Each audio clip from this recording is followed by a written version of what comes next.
Lundi 11 mars, mon nom est Martin Simon, Simon avec un C, et bienvenue au F1 Podcast pour vous aujourd'hui. Retour sur le week-end de course en Arabie Saoudite qui se déroulait sur le circuit de Corniche à Jeddah. On répond aussi à vos questions à la fin de l'épisode, mais pour débuter, l'actualité dans le monde de la Formule 1. L'actualité est une présentation de la FSR Team, la Friend Sim Racing, qui vous invite à rejoindre leur groupe Facebook afin de ne rien manquer de l'action de leur championnat qui se dispute présentement les soirs de semaine sur la chaîne YouTube du GTCQ.tv. Tout d'abord, voici ce qui s'est déroulé dans le plus récent épisode du nouveau roman savon Red Bull to Survive. Eh bien, c'est le Dr Helmut Marko qui a lancé le bal lors du week-end en annonçant aux médias qu'il serait probablement suspendu par l'entreprise mère, c'est-à-dire Red Bull.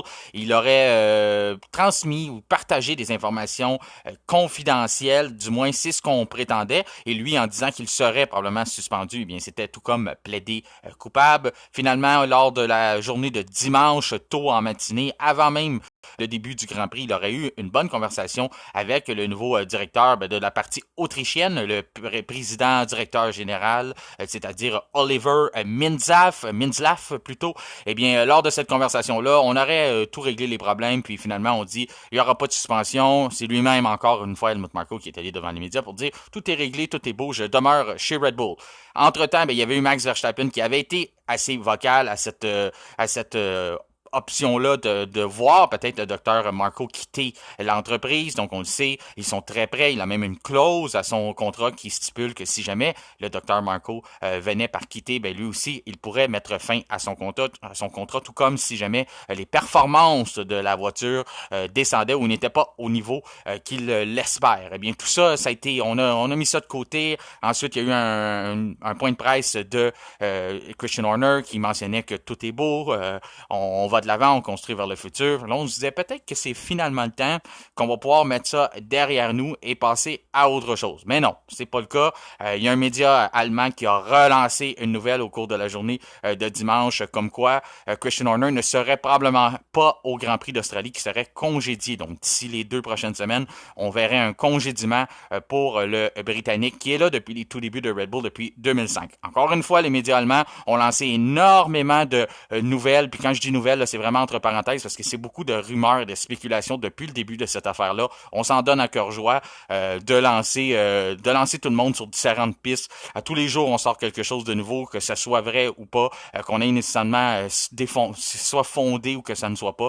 On se gêne pas pour sortir des nouvelles. Donc à ce moment-là, on va prendre ça avec un grain de sel, du moins. Mais ce qui tourne aux alentours là, encore de ça, c'est les pressions. C'est les pressions qui commencent vraiment à peser lourd dans la balance du côté de Red Bull, du côté de l'entreprise. Là, on parle encore une fois, selon ce journaliste allemand-là, comme quoi que on aurait un groupe de féministes aux États-Unis qui serait prêt, qui appellerait au boycott de la marque Red Bull. Donc ça pourrait avoir un impact sur l'entreprise. On le sait qu'il y a des gens qui gagnent leur vie à militer dans ce genre de débat-là. On se fout un peu de la vérité. Ce qui est plus important pour nous, c'est la cause. On donne une confiance absolue à n'importe qui porte plainte, puis on donne zéro droit de présomption d'innocence à ceux qui sont accusés. Donc, ces genres de groupes-là, ben souvent, c'est eux qui vont parler le plus fort et c'est eux qui vont avoir des plus gros impacts. Donc, on aime ça, faire perdre les emplois à quelqu'un, que ça soit vrai ou pas, on s'en fout, on s'informe à peine sur le dossier. Donc, qu'il y a eu un document de 100 pages et plus de 60 heures d'entrevue, on prendra même pas le temps d'essayer de se renseigner sur ces documents-là avant de décider qu'on veut faire perdre l'emploi à quelqu'un ou appeler au boycott. Ben, c'est un peu cette situation-là qu'on vit. Il y a aussi le groupe de musique irlandais U2 qui serait mêlé à l'histoire, là, pour voir là, à quel point qu'on est rendu vraiment ailleurs dans ce dossier-là, là, que ça prend des proportions. À tous les fois, on pense qu'on est rendu au plus loin puis que ça n'a pas de bon sens, puis là, finalement, il y a une autre nouvelle qui sort, puis c'est ça. Fait que tout ça pour dire, qui se réjouit le plus à travers de ça? Eh bien, c'est Toto Wolff, parce que Toto Wolff, lui, pendant ce temps-là, ben, il dit, si Verstappen veut s'en aller, moi, je vais le prendre. Puis si Helmut Marko veut s'en aller, moi, je vais le prendre. Donc, pendant que les médias allemands brassent le cocotier, ben, lui, il s'y en bas avec le panier, puis il se dit, moi, je vais ramasser les noix de coco qui vont tomber. Ben, c'est un peu ça qui se passe présentement. Lui, il veut mettre la main sur les talents qui vont tomber chez Red Bull.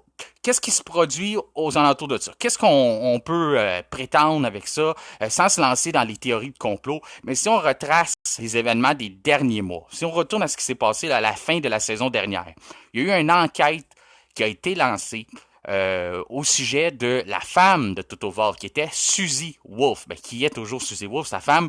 Elle travaille pour la F1 Academy, qui est la version féminine de la Formule 1. Donc, elle est en charge de ça. Ce qui est arrivé, c'est que on avait des doutes qu'elle pouvait partager des informations confidentielles à son mari Toto Wolff. Et on avait déjà un dossier qui était similaire à ça à la FIA. Si on retrace, si on retourne justement pas plus loin que la saison 2022, il y avait eu Shelley-Ann Rao qui avait perdu son emploi à la FIA parce qu'elle partageait des informations confidentielles avec nul autre que Mercedes et Toto Wolff. C'était un ancien employé de l'entreprise, une avocate, qui avait été engagée par la FIA. Elle avait transmis des informations concernant les budgets, vous savez, là, les fameux plafonds budgétaires en Formule 1. Elle avait transmis ces informations-là à Toto Wolff. Donc, lui, il pouvait arriver dans les réunions avec les autres directeurs, puis il avait des informations, même il avait laissé couler dans les médias avec l'histoire de Red Bull. Donc, ça s'était su, et cette pauvre Shelley-Ann Rao là avait perdu son emploi à la FIA. Là, on avait les raisons de croire que s'il le fait avec une simple employée qui n'a pas de lien familial avec lui, eh bien que peut-être avec sa femme, Suzy Wolff, il aurait pu avoir la même situation qui pouvait se produire. Surtout que d'après les rapports, Toto Wolff aurait, encore une fois, lors de certaines réunions, dit des informations qu'il n'était pas supposé savoir, ou que du moins les autres personnes n'étaient pas au courant. Les autres directeurs n'avaient pas accès à ces informations-là. Donc, une enquête avait été lancée par la FIA, puis là, on a tout de suite répliqué dans le clan Wolff, dans le clan Mercedes, on a crié à la misogynie, on a dit qu'on s'attaquait aux femmes, que c'était parce que tout plein de raisons, donc on s'est tout de suite attaqué à ça. Tout ça pour dire, le président de la FIA, Mohamed Ben Sulayem, a tout de suite mis fin à cette enquête-là. Là. Ça a duré à peine une journée et demie là, qu'on a dit « Ah non, l'enquête est finie, c'est réglé, on va pas plus loin avec ça. » Les répercussions étaient trop grandes, on a enterré cette enquête-là. Tout ça pour dire, si on regarde la chaîne d'événements, encore là, on lance pas de théorie de complot ou ces choses-là. On fait juste dire ce qui s'est produit là, dans les derniers mois. Tout d'un coup, on se transporte quelques mois plus tard, et qui est visé par une enquête? Eh bien, on a Christian Horner, et puis avec un délai de quelques semaines à peine, on a aussi maintenant Mohamed Ben Sulayem, président de la FIA, qui est dans l'eau chaude et visé par une enquête. Encore là, chaîne d'événements. C'est pas à moi de vous dire est-ce que c'est un hasard, je suis pas en mesure de vous le dire. Est-ce que c'est pas un hasard, je suis pas plus en mesure de vous le dire. La seule chose que je peux vous dire, c'est que cette chaîne d'événements-là est quelque peu curieuse, et c'est ça. C'est curieux que cette chaîne d'événements-là se produit, et qu'on ait autant de gens qui étaient impliqués de proche dans ce dossier-là, qui tout d'un coup font face à des accusations ou à des dossiers comme ça là, qui semblent constamment revenir, comme si on avait un peu leur tête mise à prix. Du moins, qu'est-ce qu'on a d'autre de nouvelles qui ne concernent pas nécessairement le groupe Red Bull ou Mercedes ou ces gens-là? Eh bien, on a Audi qui a finalement décidé de plonger en Formule 1. On disait il y avait des doutes. On vous apprenait jeudi dernier lors de notre épisode que, comme quoi Audi avait acheté 75% de Sauber. On avait conclu l'entente qui avait été déjà annoncée depuis un certain temps, mais là, c'était officiel. Mais là, on a décidé finalement, entre-temps, d'acheter 100% de Sauber. Donc, on se commet au complet. On se lance dans la piscine, on décide de dire on ne veut pas juste seulement y aller à 75%, on va y aller à 100%. Donc maintenant, on n'aura pas de partenariat avec Sauber. Audi va être propriétaire de son écurie, en plus d'être un constructeur, d'être motoriste. Donc, on va vraiment être en Formule 1. Ça semble officiel, même s'il y a eu des rumeurs dans les derniers mois, comme quoi peut-être qu'on pourrait décider de reculer. Eh bien, ça ne semble pas être le cas. On va vraiment joindre le grand cirque à compter de 2026. Donc, comme on vous mentionnait, ça va être à surveiller dans les prochaines semaines, dans les prochains mois, de voir les prochaines acquisitions. On le sait, c'est déjà des anciennes personnes de chez McLaren qui sont là. Donc, celui qui va être en charge là de l'écurie, là, le PDG, ben ça va être Andreas Saddle. Ben lui, il est déjà là. Il s'occupe déjà de ça. C'est un ancien de chez McLaren. Il y a aussi James Keys qui est là, point de vue directeur technique, donc pour les développements de la voiture. Donc, ces deux-là ont des liens avec Carlos Sainz. Donc, on sait que Carlos Sainz figure sur notre liste. On a aussi les liens entre Audi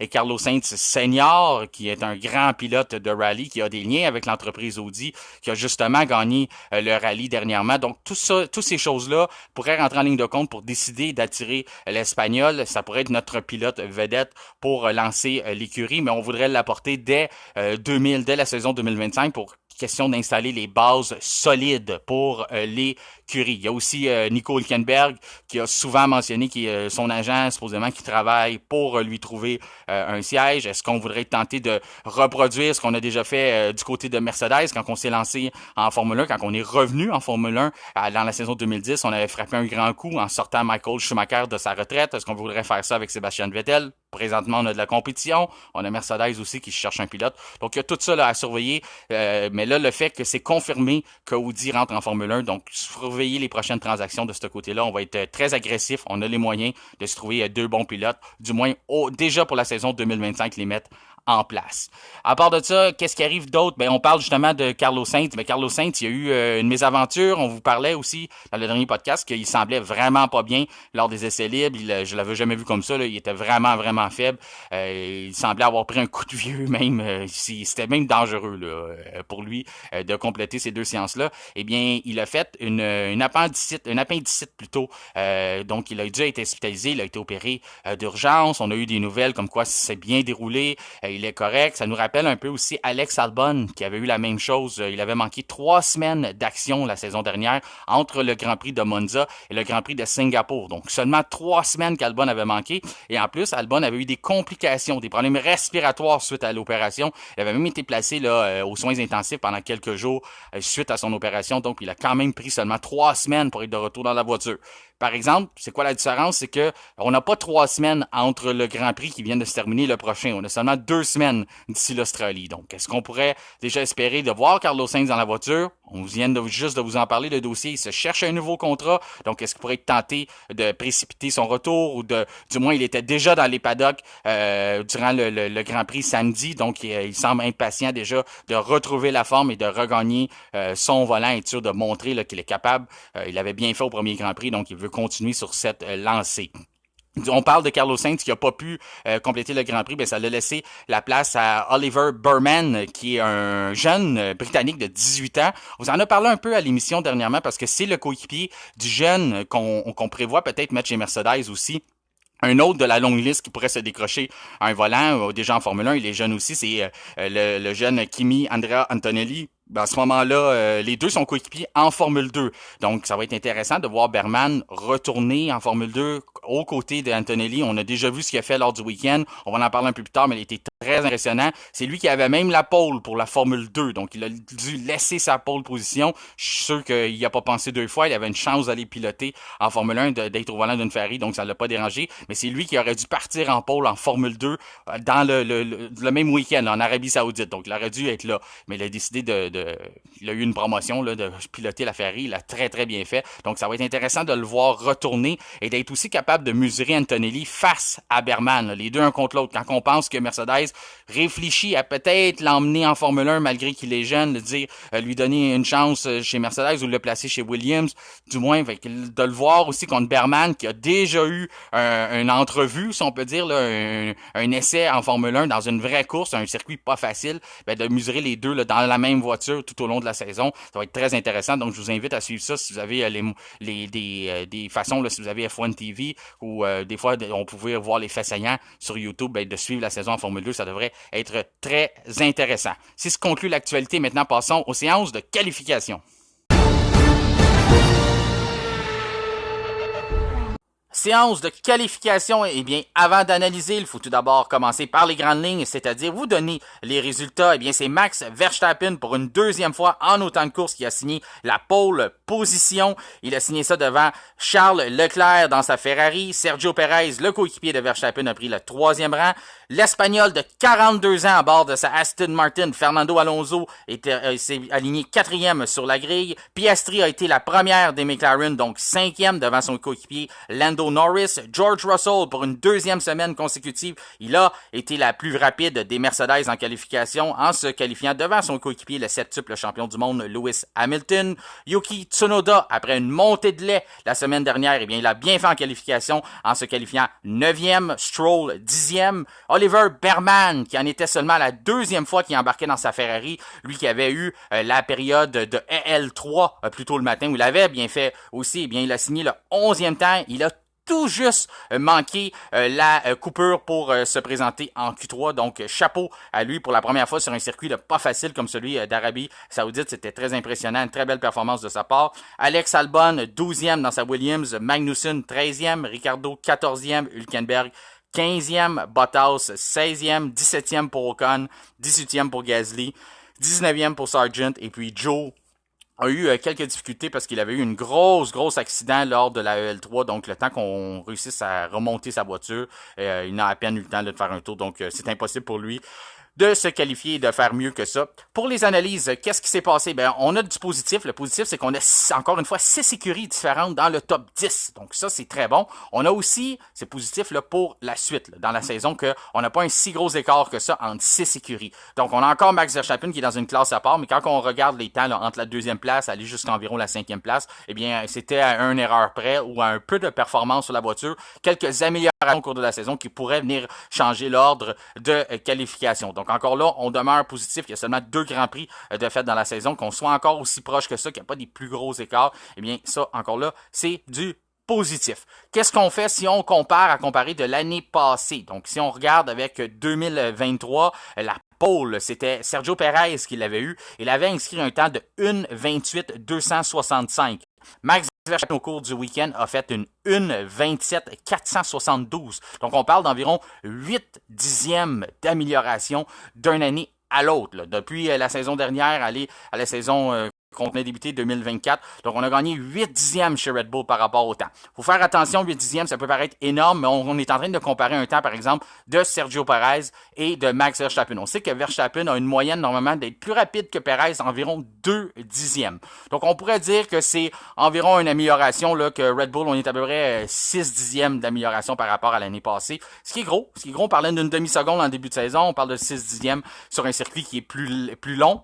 Donc, c'est sûr que plus que le tour est long, plus que la voiture a le temps d'être plus rapide. Donc, à ce moment-là, si on a plus de virages, il y en avait 27 lors du week-end. Donc, plus de virages. Si on gagne du temps à chaque virage, mais c'est sûr que sur un long temps, mais à ce moment-là, l'écart est plus grand. Donc, on peut parler d'environ 6 dixièmes d'amélioration par rapport à la saison dernière. Du côté de Ferrari, Charles Leclerc a fait une 1:28.420 lors de la saison 2023.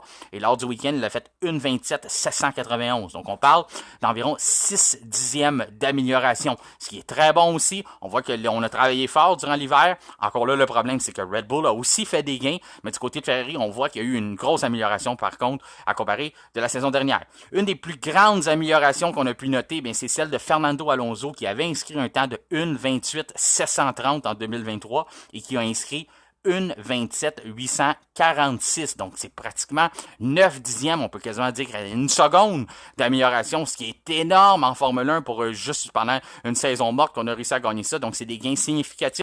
Ça veut dire qu'on a réduit la traînée pour un tour, par exemple. En course, c'est différent, mais c'est quand même une belle amélioration de la part d'Aston Martin d'avoir gagné 9 dixièmes par rapport à la saison dernière. Du côté de Mercedes, eh bien, c'est un peu moins concluant.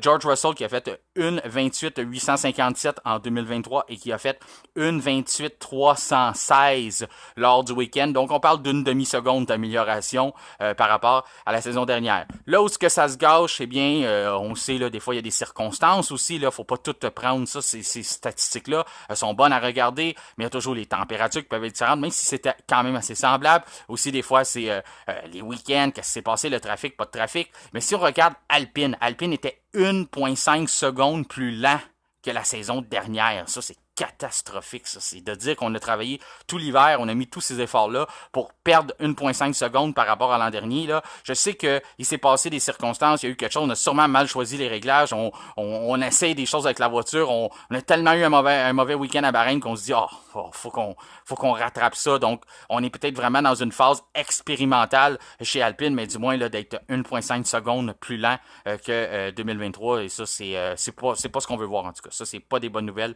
dans le clan français. Une saison qui s'annonce très longue. Oui, ça sera la saison la plus longue de l'histoire de la Formule 1 avec 24 courses, mais j'ai comme l'impression que pour Alpine, elle sera encore plus longue que 24 courses. On va avoir l'impression qu'on en fait 34 plutôt que 24. C'est ce qui conclut les séances de qualification. Maintenant, passons au Grand Prix qui avait lieu samedi.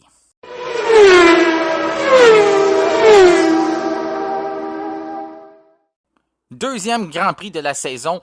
podium quasi identique au premier que nous avions eu à Bahreïn, avec un petit changement, mais le doublé Red Bull est encore arrivé avec Verstappen au premier rang, suivi par son coéquipier Sergio Perez, mais Carlos Sainz qui a dû céder sa place, eh bien là c'est Charles Leclerc qui a terminé troisième devant le jeune Oscar Piastri à bord de sa McLaren, Fernando Alonso, le bon vieux vétéran, cinquième, qui a défendu sa place vers la fin de l'épreuve. Là, il a travaillé fort pour réussir à rester devant George Russell, sixième. Oliver Berman, la sensation, le pilote du jour, tout le week-end, eh bien, on en a eu que pour lui, aussitôt qu'on a su que c'est lui qui allait prendre la place de Carlos Sainz. Dès sa première séance, il nous a montré ce qu'il savait faire, et ensuite qualification, et pendant la course, encore plus, on a eu le droit à des dépassements, c'était pas facile, là, comme premier week-end, mais on l'a vu, là, capable de faire une bagarre roue contre roue, gagner des positions, aussi défendre ses positions, gérer une course, je l'ai trouvé très, très bon pour un jeune de 18 ans, là, vraiment, Oliver Berman, il a été excellent. Lui, il ne fait que gagner lors du week-end. Oui, Max Verstappen a remporté les grands honneurs. C'est lui qui était sur la plus grande marche du podium, mais le plus grand gagnant du week-end, c'est Oliver Berman avec une 7e place. Il marque déjà des points.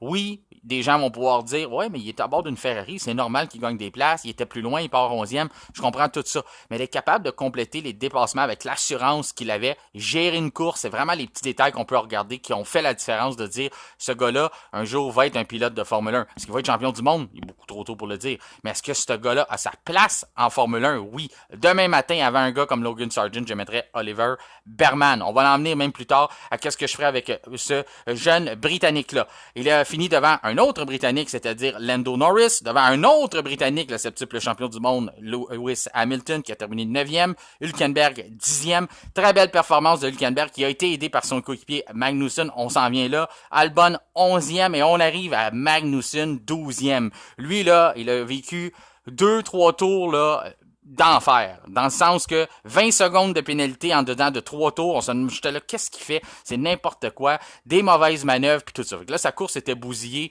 après le 20 secondes de pénalité, vous comprenez pourquoi?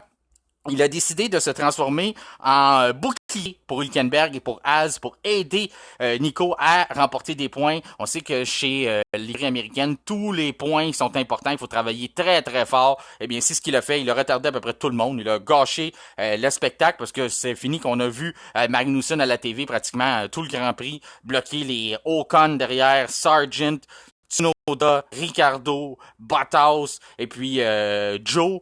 Et puis là, ensuite, on a eu Stroll en début d'épreuve. Lui a frappé le mur. Gasly a pas pu, s'est retiré pratiquement tout de suite, donc sa voiture a raté. Stroll, ça a été un week-end à oublier encore, là. On attend beaucoup de Lance Stroll au cours de la saison, du moins de ma part. Je pense qu'il doit prouver pour la première fois depuis ses débuts avec Williams, lorsqu'il a débuté sa carrière. Il a de la pression, il se doit de performer. Je pense que son poste est en jeu, même si certains peuvent en douter qu'il doit absolument prouver ce qu'il sait faire. Sinon, Aston Martin, on va voir à l'arrière. Je vous donne un exemple. Présentement, on est en bagarre contre McLaren. Mettons qu'on se bat pour gagner des positions avec McLaren. Bon, 2 pilotes du côté de McLaren, mais là, présentement, on n'en a qu'un chez Aston. Donc, si on veut monter les échelons, si on veut gagner des positions au classement, mais là, on est rendu, là, les écuries qui sont derrière nous, là, on sait comment les battre. On a une meilleure voiture qu'eux autres, mais il faut être capable de compter sur 2 pilotes. Donc, à ce moment-là, dans les prochaines saisons, si on continue de concéder des points avec des erreurs de Lance Stroll, comme on a vu, oui, c'est juste le 2e Grand Prix de la saison, je comprends tout ça. Il a bien fait à sa première course, il y a eu un petit accrochage qui était pas de sa faute, il a remonté le peloton, il est allé terminer 10e, il a gagné des points, je comprends tout ce côté-là. Sauf que l'erreur qu'il a faite durant le week-end, il l'avait fait plein de fois en pratique et en qualification. Pourquoi cette erreur-là se répète en course? Faut absolument que tu fasses la correction. Ça ne doit pas subvenir.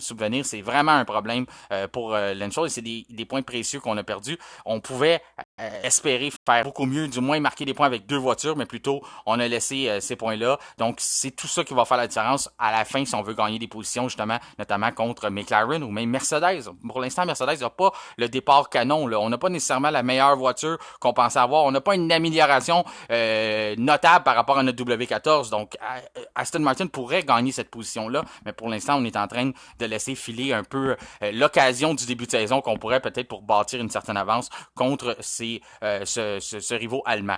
Donc, ça, c'est l'erreur de Stroll. Ensuite, qu'est-ce qui est arrivé d'autre? Ben, on a eu, après que Stroll, il frappe le mur, ben, on a une voiture de sécurité qui s'emmène en piste. Et là, à ce moment-là, on n'hésite pas du côté de Red Bull. On appelle Max Verstappen au puits. Vous savez, quand on fait un arrêt au puits, pendant qu'il y a une voiture de sécurité en piste, ben, ça nous coûte la moitié du temps que ça nous coûterait en course normale. Donc, on prend tout de suite l'opportunité, on se dit, on change nos gommes, puis on en met des fraîches, puis on va se rendre jusqu'à la fin avec ça. On a même décidé de prendre le risque. On dit, on n'a pas peur, on fait rentrer Verstappen, puis on emmène aussi Perez dans les pluies pour changer les pneus, les 4 pneus sur nos 2 voitures là, qui vont se suivre une à l'autre dans la ligne des pluies. Donc on prend pas de risque, on fait ça. Perez rencontre un petit peu de trafic en sortant et là bloqué Fernando Alonso.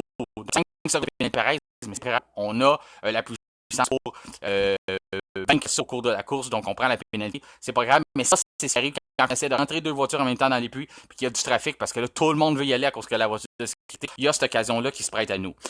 C'est pour ça que du côté de McLaren et Mercedes, on a décidé de pas tenter notre chance avec les 2 voitures et de décaler nos arrêts au puits. Donc, de tenter notre chance de dire, on va laisser Lando Norris en piste, qui va gagner des positions, il va devoir s'arrêter, il va devoir faire un arrêt au puits qui va nous coûter le plein temps, à moins qu'il y ait une autre voiture entre-temps, on a un peu misé là-dessus, on n'a pas eu l'autre. Donc, à ce moment-là, autant du côté de Norris qu'Hamilton, on a pris ce pari-là de dire, plus tard, ça va peut-être payer, on va sauver cet arrêt au puits. Pour l'instant, on ne prendra pas notre arrêt au puits, on va gagner des positions, puis on va essayer de gagner ce positionnant qui va peut-être nous servir au cours de la course. Finalement, ça a été une erreur. On aurait peut-être même dû, oui, on voulait éviter le trafic, puis c'est facile à dire, là, on est rendu lundi, puis on analyse des choses, puis on dit, il n'aurait pas dû faire ça. Mais moi, j'aurais cru qu'on n'aurait pas arrêté tout de suite pour sauver le trafic, mais on avait encore le temps d'arrêter que lorsqu'on s'est représenté dans la ligne d'arrivée. On aurait pu dire que là, tout le monde a arrêté, ben là, nous, on va arrêter sur le 2e tour de voiture de sécurité. Puis à ce moment-là, on serait peut-être ressorti pas pire.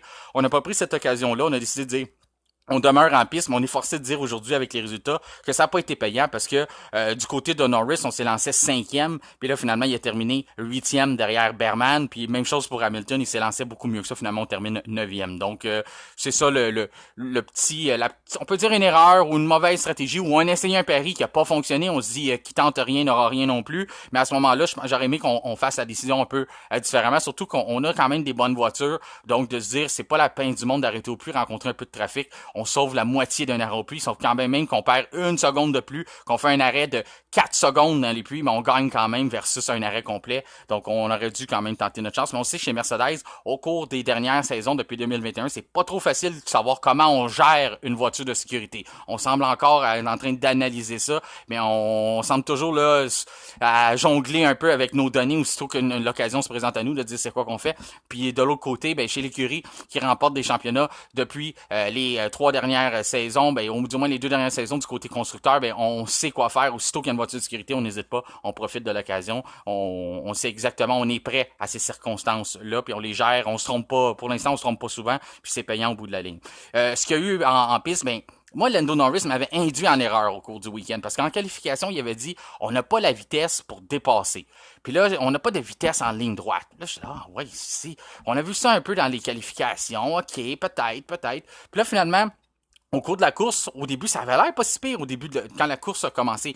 C'est quand c'est venu le temps de faire des dépassements, je me dis, il avait raison, Lando Norris. C'est pénible pour Oscar Piastri de se débarrasser de Lewis Hamilton. Parce que là, comme je vous expliquais, Hamilton et puis Norris n'ont pas arrêté au puits. Donc, ils se sont retrouvés avec les meneurs de l'épreuve. Donc, même Verstappen a dû à dépasser Norris. Ça y a pris quelques tours aussi. Finalement, il s'en est débarrassé. Puis là, après ça, c'est Perez. Ensuite, Norris a été dans les jambes de Leclerc. Ça a gâché un petit peu le spectacle parce que à cause que Leclerc a perdu du temps à dépasser Norris, mais ça a comme privé le fait qu'il n'a jamais été capable vraiment d'être dans le coup et de rejoindre au moins Perez puis d'avoir une petite compétition entre 2 écuries. Donc, le fait d'avoir ces retardataires-là, je les appelle les retardataires puisqu'on n'avait pas arrêté encore, et puis d'avoir Hamilton aussi, ça l'a un peu retardé ceux qui se battaient vraiment pour des positions parce que, veux pas, en ayant gardé les mêmes gommes, mais nos voitures ont commencé à faiblir, perdre du temps. Donc, la même chose pour Piastri. Piastri a perdu énormément de temps derrière Hamilton. S'il n'avait pas perdu ce temps-là, peut-être qu'il aurait été en mesure justement d'aller avoir une bagarre avec Leclerc, qui sait, mais c'est ça. Fait que là, ça a pris énormément de tours. On a même bougé un peu la voiture dans les zones de freinage, autant du côté de Norris que du côté d'Hamilton.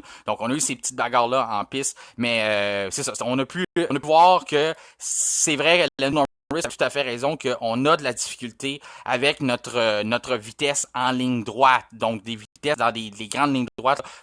On n'a pas de suffisamment d'écart pour être capable de compléter des dépassements. Donc, ça va être à travailler, ça va être à suivre dans les prochaines semaines.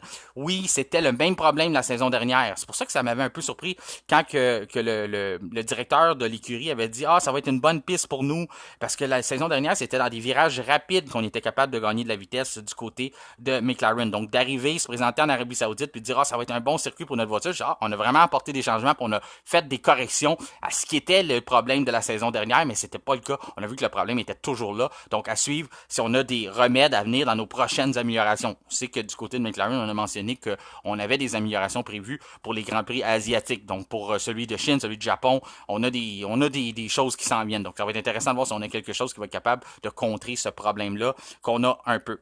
Dans les autres problèmes, ben Mercedes, on continue d'avoir les mêmes réponses, que ça se répète un peu là, c'est un peu le jour de la marmotte du côté de l'écurie allemande. Toto Wolff nous répète, ben on comprend pas trop la voiture, ce qu'on voit en simulation, ben on a de la misère à le traduire lors des moments de course. Donc on pense que notre simulation, elle nous donne pas vraiment l'heure juste, c'est pas une très bonne simulation qu'on a, donc on a tous ces problèmes là. Puis là, on se dit donc toutes les données qu'on a construites dans notre voiture, et si la simulation fonctionne pas ou nous donne pas les données exactes, mais ça, c'est des problèmes à venir pour le reste de la saison. C'est pas des bonnes nouvelles pour les partisans Mercedes, c'est pas des bonnes nouvelles pour les pilotes comme George Russell et Hamilton, même si Russell semble avoir moins d'impact de ces erreurs-là, semble être mieux s'en sortir avec cette voiture-là, mais ça reste à voir au cours de la saison. On dit qu'on a des problèmes dans les virages rapides. Ça, c'est surprenant parce qu'on s'est inspiré de la RB19 et une des forces de la RB19, c'est pas sa première force, c'était d'être rapide,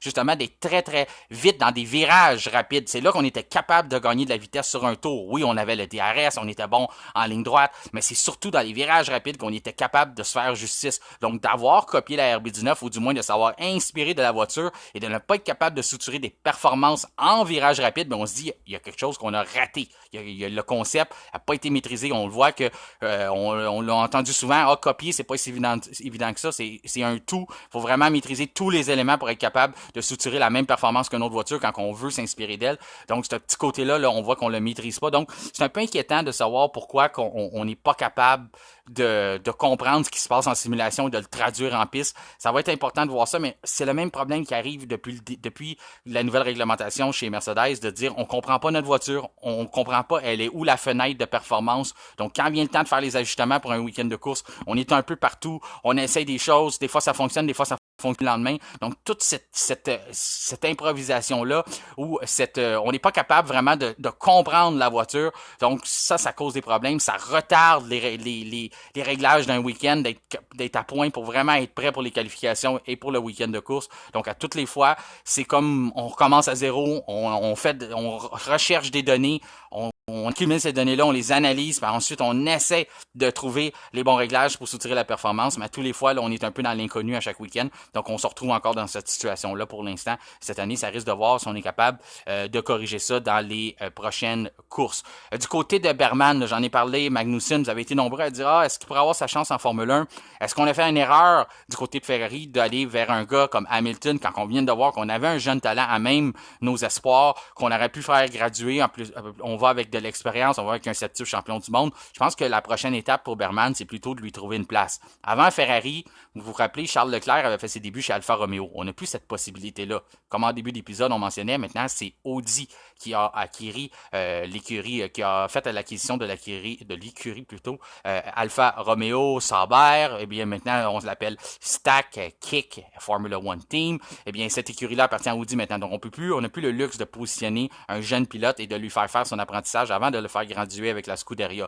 Donc, ce qui nous reste comme option, c'est de l'envoyer du côté de Haas. Avec le week-end que Magnussen vient d'avoir, oui, Magnussen a été un bon coéquipier, il agit comme bouclier, mais il faut pas oublier qu'à la base de tout ça, il a accumulé 20 secondes de pénalité en à peu près 3 tours. Puis ça va pas très bien depuis la saison dernière, il s'en va pas mal nulle part. Il se fait toujours battre par Hülkenberg en qualification. En course aussi, son rythme est pas là. La preuve qu'il est obligé justement de prendre des pénalités pour essayer de garder sa position, c'est que son rythme est pas là. Donc Magnussen, moi, ça ferait longtemps, depuis la saison dernière, ça a été ma grande déception. Je le laisserai probablement partir à la fin de la saison, puis je donnerai une place à Berman. Berman est déjà un pilote de réserve pour l'écurie Haas, donc il y a déjà ce lien-là. Les pilotes de réserve chez Ferrari, ainsi que chez Haas. Donc, la saison prochaine, pourquoi pas lui laisser la chance? Je sais qu'on a donné avec les jeunes pilotes. On veut essayer d'aller chercher un peu de stabilité. C'est plus facile quand on veut développer une voiture d'avoir plutôt que des pilotes qui apprennent. On sait qu'on a une constance. Donc, avec une constance, on a des chiffres. On a des chiffres qu'on peut ramener à l'usine, qu'on peut développer là-dessus, bâtir la voiture, construire les performances de l'auto parce qu'on a des chiffres stables. C'est ce qu'on voulait avoir avec un gars comme Hülkenberg Magnussen. Sauf que Bergman mérite une place en Formule 1. Il faut absolument que Ferrari mette un peu de pression et en même temps préparer la relève. On a Lewis Hamilton, mais on a Lewis Hamilton pour 2 saisons. Donc après ça, ça va prendre un remplaçant. Donc Bergman pourrait être une belle alternative pour la saison prochaine, du moins chez Haas, et une belle alternative pour Ferrari, peut-être aux alentours de la saison 2028, peut-être même avant 2027, dépendamment comment ça se déroule avec Lewis Hamilton. C'est pas mal ce qui résume le week-end de course. Encore là, oui, il y a des gens qui ont peut-être pas apprécié le week-end, ont trouvé qu'il a manqué de spectacle. Je pense que les angles de caméra qui ont été trop longtemps sur Magnussen nous ont un peu privés de ce qui se passe ailleurs. Le fait que Hamilton n'a pas rentré au puits, que Norris n'a pas arrêté au puits, ça l'a un peu retardé le peloton d'avant qui aurait pu avoir une meilleure bagarre. Donc, des fois, c'est les circonstances de course qui font que le spectacle est différent. L'Australie, c'est pas une piste normalement que j'apprécie, même si on a fait plusieurs modifications. Des fois, je trouve que ça nous a donné des spectacles par le passé qui étaient assez ternes.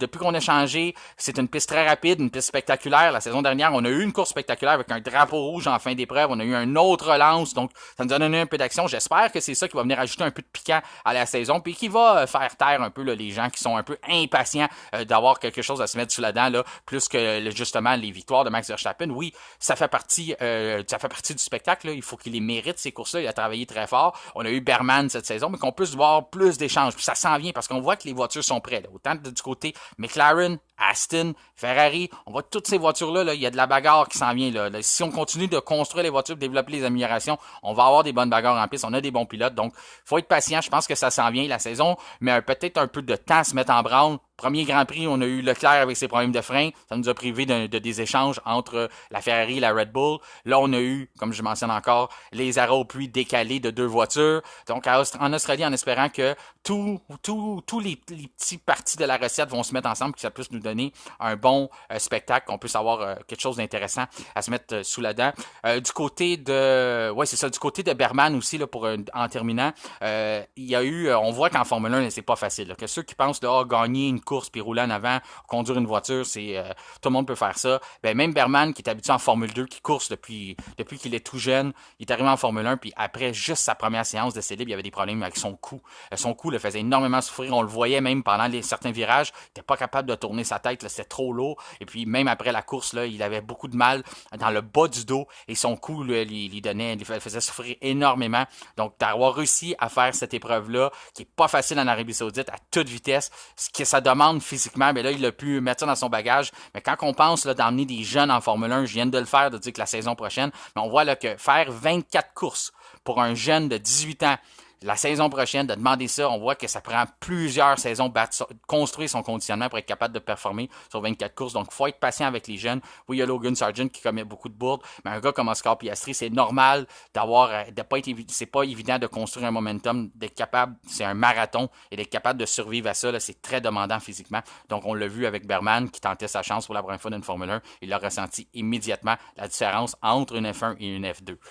En terminant aussi, je veux saluer Stéphane Raidman Tran pour nos prédictions. Vous savez, on vous invite à chaque semaine, avant les Grands Prix, de mettre vos prédictions. Ça apparaît normalement le soir, la veille avant la course. Vous pouvez venir mettre votre top 5. On ne demande pas seulement le top 3, sinon c'est trop facile. Vous avez la preuve. Parce que Stéphane Raidman Tran a réussi à avoir le 5 sur 5. Et lui, il a eu exactement toutes les bonnes positions. Il savait les 5 pilotes qui allaient terminer. Il les a eu dans le bon ordre, parce que c'est ça le but du jeu. Donc, il ne s'est pas gêné de dire Piastri va finir aux portes du podium. Et puis, le bon vieux Fernando Alonso terminera 5e. Il a eu Max Verstappen premier, il a eu Charles Leclerc au 3e rang et puis Sergio Perez 2e. Donc, félicitations, c'était vraiment là, Raidman, il mérite son nom. Vous savez, Raidman, c'était un film, un gars qui était capable d'aller à Vegas puis de prédire là, les bons chiffres puis de gagner dans les casinos. Mais c'est un peu ça qu'il a fait, lui, lors du week-end. Il a été capable de voir exactement ce qu'il allait arriver pendant la course. Donc, encore une fois, félicitations. Et soyez avec nous là la semaine prochaine. Vous étiez de plus en plus nombreux à tenter votre chance. C'était Eric Lindros qui avait remporté le premier Grand Prix. Stéphane Rainman Trahan, c'est maintenant lui qui a le titre. Il défendra sa ceinture là, le prochain week-end de course donc en Australie. Donc félicitations encore et soyez avec nous sur Facebook là, le prochain week-end de course pour tenter votre chance aussi de détrôner Monsieur Stéphane Rainman Trahan. Et maintenant, nous passons à vos questions que vous nous avez envoyées par l'entremise de notre page Facebook, Messenger, adresse courriel f1podcast en un mot @gmail.com. La première question nous vient de Alexandre de Belleuil qui nous demande pourquoi est-ce que Lando Norris n'a pas été pénalisé pour son faux départ. Eh bien, très bonne question, Alexandre. Vous avez été nombreux à vous la poser parce que c'est vrai que c'était pas évident à expliquer et l'explication, même une fois que je vais vous l'avoir donnée, elle n'est pas encore claire parce qu'elle fait preuve encore une fois d'interprétation plus que de transparence. C'est souvent le cas dans les règlements en Formule 1 depuis certaines années et les décisions qui sont prises par les commissaires. Eh bien, si on se fie au règlement 8.6.2, on dit que les voitures doivent être immobilisées dans leur case. Eh bien, c'est le cas et qu'aucun point de contact du pneu doit excéder la case. Donc, le pneu ne doit pas toucher à l'extérieur du casier. Aussitôt qu'il y a un contact, il y a un point qui se fait. Si la roue ne touche pas, mais dépasse, c'est correct. Mais aussitôt que le point de contact se fait à l'extérieur de la case, on juge que c'est un faux départ. Ça, c'est analysé aussi. C'est la raison probablement pour qu'on n'a pas donné de pénalité. C'est qu'on a des dispositifs qui émettent un signal si jamais il se passe quelque chose. Si on sent que la voiture a un mouvement ou dépasse la ligne. Officiellement, là, il y a eu un mouvement. Là. Lando Norris a bougé sa voiture. Et est-ce que là, excédé? Ben à ce moment-là, on dit qu'on n'a pas eu, chez les commissaires, on n'a pas eu ça s'est pas déclenché pour dire qu'il avait excédé, mais on a vu le mouvement. Donc, en ce moment-là, on dit aussi qu'on peut référer à des angles de caméra qu'on a sur chaque boîte, chaque pilote. Si on avait de référence à la caméra, ben là, on a pu voir qu'il avait excédé sa ligne et que son point de contact était à l'extérieur de ce qui est permis. Sauf que, du moment qu'on a peut-être interprété le règlement, encore là, on a décidé de faire une interprétation plutôt de ce qui se basait sur ce qui est écrit, on a décidé qu'il a freiné par après. Donc, il n'a pas nécessairement eu un avantage subséquent ou un avantage significatif sur les autres pilotes. Il était quand même positionné un petit peu à l'avant, là, mais on a jugé que le fait qu'il a freiné son élan, puis il a reparti, ben à ce moment-là, on n'était pas capable vraiment de déceler un avantage. Fait qu'à ce moment-là, ben dans notre interprétation, on a décidé de ne pas le pénaliser. Ça, c'est mon explication à moi, parce qu'encore une fois, on n'est pas venu nous dire ce qui s'est vraiment produit. Là, ça, c'est vraiment ce qu'on voit à travers le règlement.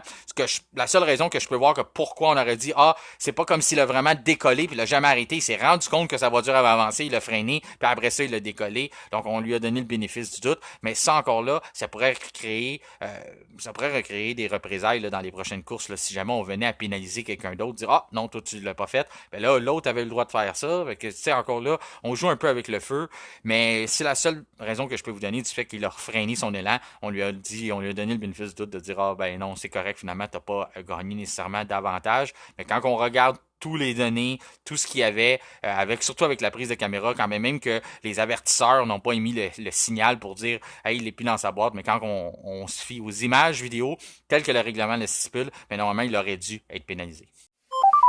La deuxième question nous vient de Fabien qui nous demande « Pensez-vous que la domination Max Verstappen et Red Bull est en train de tuer la Formule 1? » Et en terminant, félicitations pour votre bon travail. Longue vie au F1 Podcast. Eh bien, merci beaucoup Fabien, c'est très apprécié. Et pour votre question, si je crois que Max Verstappen et Red Bull sont en train de tuer la Formule 1, eh bien non. Je pense que la Formule 1, c'est beaucoup plus fort que ça, que simplement une domination.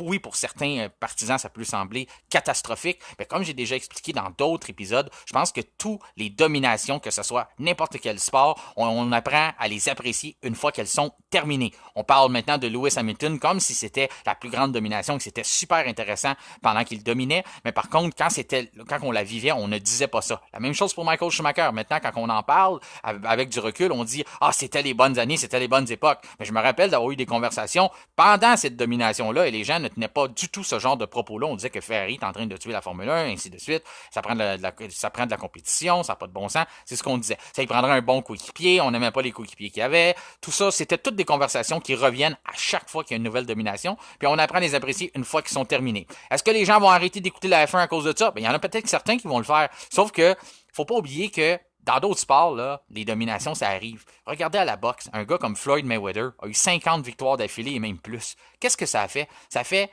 une version contraire. Ça fait que les gens ont continué d'acheter les télés, les événements à la carte parce qu'ils ont espéré le voir perdre. Donc les gens ne se sont pas découragés, n'ont pas arrêté de payer ou n'ont pas arrêté de décider d'aller voir les combats de Floyd Mayweather. Ils ont continué d'aller les voir en espérant le voir perdre. Ben, ça peut faire ça en Formule 1 aussi. Il y a des gens qui vont ouvrir leur TV, qui vont écouter les Grands Prix en espérant voir Max Verstappen.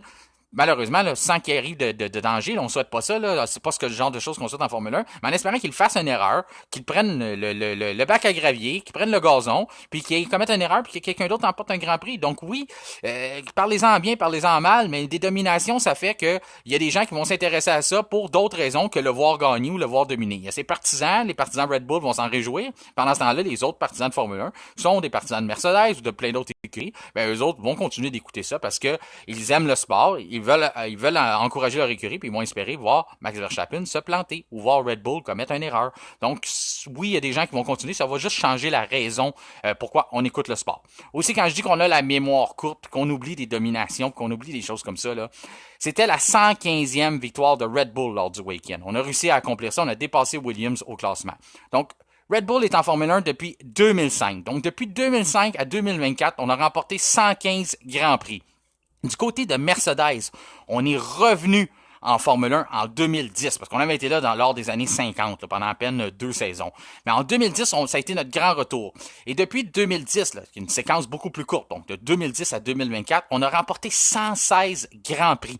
Ça, c'est 40% des Grands Prix qui ont été disputés entre 2016 et 2024. Donc, on a vécu une domination, là, remporté 40, pensez à ça, là, 40% des épreuves de 2010 à 2024 ont été remportées par une Mercedes. Puis là, on a une nouvelle domination qui est à peine à sa troisième saison qu'on débute, parce qu'en 2021, on n'a pas dominé. C'est vraiment en 2022, 2023, puis là, on commence 2024. Donc, on commence la troisième saison de domination, puis on parle qu'on est en train de tuer la Formule 1. On sort d'une écurie qui a remporté 40% des Grands Prix en un espace de 14 ans, là. Fait que c'est énorme, là. C'est énorme, là. Quand on repense que 115 Grands Prix, là, ça a pris de 2005 à 2024 à Red Bull pour accomplir ça. Puis Mercedes a réussi à accomplir ça en seulement 2010 à 2024. Donc, c'est ça. Je pense que la Formule 1 est plus fort que ça. C'est des étapes. On franchit ça. La seule différence qui fait que c'est pas pareil les deux dominations, c'est que présentement, Max Verstappen ne commet pas d'erreur.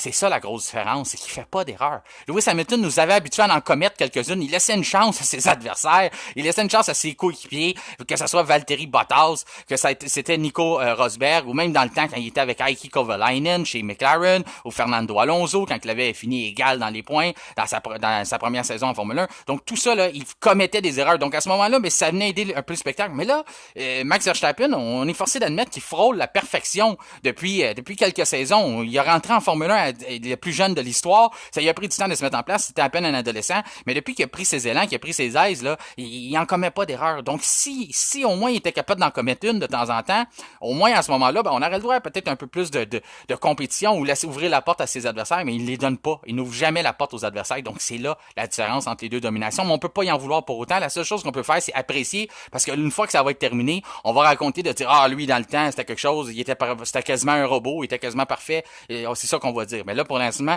qu'on est dedans, mais on n'en profite pas. Comme dans toutes les dominations dans le sport, on en parle par après. C'est ce qui conclut notre épisode du lundi 11 mars. Cette semaine sera une semaine sans Grand Prix, donc je recevrai un invité lors du prochain épisode qui sera publié aux alentours de jeudi. Une personnalité d'ici que certains d'entre vous connaissez déjà ou d'autres apprendront à connaître, mais une chose est sûre, vous devez de ne pas manquer ce rendez-vous. Entre-temps, je vous remercie d'avoir fait confiance à F1 Podcast et bonne semaine!